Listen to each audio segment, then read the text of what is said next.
আপনারা জানেন আজকের এই মানববন্ধন হচ্ছে অবৈধভাবে যে সমস্ত জায়গা দখল করা হয়েছে এবং খাল পুনর্গঠনের জন্য যেই অবস্থা আজকে তৈরি হয়েছে, এই অবস্থা পুনরুদ্ধারের জন্য আপনারা সবাই এখানে মানববন্ধনে সমবেত হয়েছেন।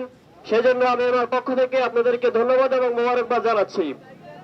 প্রিয় নাথুরবাসী, আপনারা জানেন বিগত 15 বছরে এই আওয়ামী অবৈধ দুঃশাসনের মাধ্যমে বিভিন্ন জায়গায় সরকারি স্থাপনা ব্যক্তিগত স্বার্থে দখল করা থেকে শুরু করে অনেক কিছু হয়ে গেছে, কিন্তু আজকের এই জুলুমের অবসান হয়েছে।